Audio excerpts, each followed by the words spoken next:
खबर टोरी फतेहपुर से है, जहां पूर्व चेयरमैन रहे मलखान सिंह चौधरी ने बताया है कि इस बार भी वार्ड नंबर 11 से प्रत्याशी के रूप में आप जनता के बीच में हूं, जहां उन्होंने बताया कि 6 बार में चेयरमैन रह चुका हूं और टोरी फतेहपुर पर मैं शिक्षित बेरोजगार मध्यम परिवार की सहायता करना ही मेरा प्रथम लक्ष्य है। हमें बताएं, मेरे द्वारा पूर्व में किए गए कार्य से जनता काफी खुश है। टोरी फतेहपुर में रोड नालियां साफ सफाई की व्यवस्था मेरे द्वारा पूर्व में की गई थी, जिसकी जनता ने सराहना की है। आज फिर वह मौका आया जब टोरी फतेहपुर की जनता मुझे इस चुनाव में खड़ा करना चाहती है। मैंने भी जनता के लिए तन मन धन से तत्पर हूँ, हमेशा जनता के बीच रहता हूँ, चाहे रात हो या दिन। कभी भी किसी भी प्रकार की परेशानी किसी भी सज्जन को होती है तो मुझे फोन कर आधी रात को बुला लेता है, मैं उसकी सेवा के लिए तत्पर रहता हूँ। इस बार जनता का अच्छा खासा रुझान देखने को मिल रहा है। झांसी न्यूज से प्रदीप वर्मा के साथ ब्रजेश परिहार की रिपोर्ट।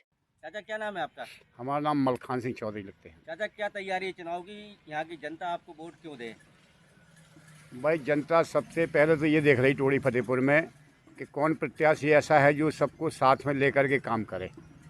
ये चुनाव कोई प्रधानमंत्री और मुख्यमंत्री की ना बुराई करने का है, ना उनको बदलने का है। ये गांव का चुनाव है, गांव के विकास का चुनाव है। इसमें सभी लोग वोटर वोट करते हैं।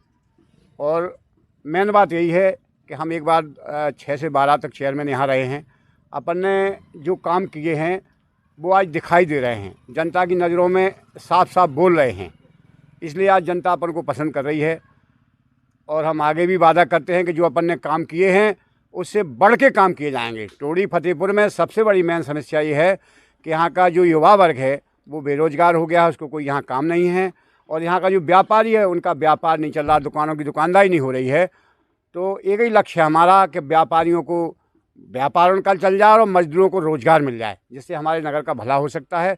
बाकी और कोई विशेष यहाँ आवश्यकता नहीं है।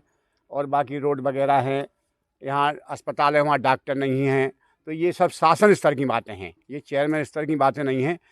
लेकिन हम लोग जो है टोरी फतेहपुर के लोगों ने अपन को आशीर्वाद दिया तो हम जी जान से कोशिश करके यहाँ भी जो भी कमी है, यानी बड़ी छोटी बड़ी या शासन स्तर की, वो प्रयास करके और लाने का कोशिश करेंगे। यही हमारा जो है योगदान रहे। क्या जनता का क्या रुझान मिल रहा है और यहाँ के जो जातिगत समीकरण है वो कैसे आपके फेवर में आ रहे हैं? जातिगत समीकरण ये है कि यहाँ पर एससी का वोट करीब 30% से ऊपर है। तो एससी के प्रत्याशी यहाँ खड़े होंगे, एससी सीट है ये, तो एससी का वोट डिवाइड हो जाएगा। उसमें अपनी अच्छी पकड़ है एससी में, पहली बात तो। और दूसरी बात यह है कि सामान्य वर्ग का वोट है या बैकवर्ड का वोट है, वो हमारे साथ पहले भी रहा है। और हम लगातार अभी तक तीसरा चुनाव, चौथा चुनाव लड़ने जा रहे हैं। लगातार भी सामान्य सीट, उसमें भी अपन चुनाव लड़ा था, उसमें भी अपन फाइट में थे, उसमें अच्छी टक्कर मारी अपन ने, जिसमें वीर सिंह यादव जी चुनाव जीते हैं। और आज वो भी हमारे साथ हैं।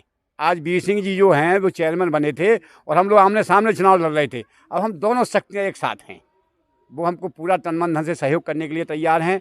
तो हम वोट हमारा प्लस हो गया, डबल हो गए हम लोग, कि हमारा वोट भी है और सम्मानीय जो वर्तमान चेयरमैन है उनका भी वोट अपन को पूरा मिलने जा रहा है। ये हम वैसे तो बहुत सारे विकास लगातार होते ही हैं, लेकिन एक प्रत्याशी का एक सपना भी होता है कि एक कुछ ऐसा नया करने का क्षेत्र के लिए, गांव के लिए। आपने क्या सोच रखा है, क्या नया करेंगे आप यहाँ पे? हम इसको नया, बस एक ही मकसद है हमारा कि यहाँ कोई कंपनी स्थापित हो जाए, जैसे फैक्ट्री इंडस्ट्री या डेवलप हो जाए, जैसे शासन की मंशा है। लेकिन यहाँ कोई प्रयास नहीं कर पा रहा, इसलिए नहीं आ रही हैं। तो हमारा यही मकसद है कि यहाँ कोई इंडस्ट्रियल या डेवलप हो जाए तो उससे यहाँ की जो गरीब जनता है, पढ़े लिखे बेरोजगार लोग हैं, उनको यहाँ काम मिल जाए। और जब उनको काम मिल जाएगा तो यहाँ बाहर के लोग आना शुरू हो जाएंगे और उससे ये दुकानदारी सारी चल जाएगी। और या फिर ब्लॉक का, यहाँ हमने ही पास कराया था इसको, जब हम यहाँ चेयरमैन थे, माननीय दद्दू प्रसाद जी कैबिनेट मंत्री थे, यहाँ हम लोगों ने ब्लॉक पास कराया था। लेकिन उस समय वो नहीं बन पाया, तभी से लंबित है।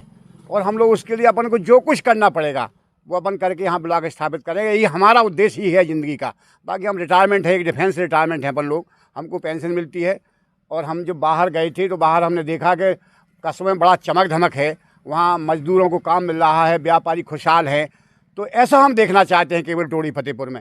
जब हम आए थे 2006 में यहाँ चेयरमैन बने, तो यहाँ गाँव में रोड नहीं थे, लाइट नहीं थी, पानी नहीं था, बड़ी त्राही त्राही मची हुई थी। टैंकरों से हम लोग पानी सप्लाई किए हैं। लेकिन आज भगवान की कृपा से बहुत अच्छे संसाधन हो गए हैं, हमारी बहू बेटियाँ बहुत परेशान नहीं हो रही हैं, पानी के अच्छे साधन हो गए। लाइट रात भर आ रही है, बेहतरीन लाइट आ रही है, हज़ारों ट्यूबवेल से सिंचाई हो रही है। नहीं तो यहाँ सिंचाई के लोग जो है जनरेटर चला चला के पानी सप्लाई करते थे। तो हमें लगता है हमारा क्षेत्र संपन्न हुआ है। और आगे ही हम ये कोशिश करेंगे कि जितना भी किसान संपन्न होगा, जितना भी व्यापारी को व्यापार चलेगा, उतना ही हमारे यहाँ का मजदूर, क्योंकि इस पास और तो कोई काम है नहीं, उसके पास हाथ होता है और उसको काम मिल जाए तो उससे बड़ा कोई पैसे वाला नहीं होता है। क्या दावेदारी है आपकी, कहाँ से करता है? हम जो है समाजवादी पार्टी, भाई सब लोग सत्ता की तरफ भागते हैं, छोटे बड़े सब सत्ता की तरफ भागते हैं, लेकिन नहीं, प्रजातंत्र को यदि जिंदा रखना है तो हमें विपक्ष में रह करके विपक्षी भूमिका निभा करके, वो जो सत्ता पक्ष उल्टे सीधे काम कर रही है, जनता के काम नहीं कर रही है। जैसे आज हमारे यहाँ खाद नहीं मिल रहा है जनता को, हमारी जनता को, ये अभी आपदा आफत घोषित हुई थी, इसका क्या नाम, उर्जा वाला, उसका भी पैसा नहीं मिला है, किसी को पैसा नहीं आया है। तो ये काम जो है, इसके लिए हम लोग विपक्ष में होकर के लोगों को दिलवाने का काम करेंगे।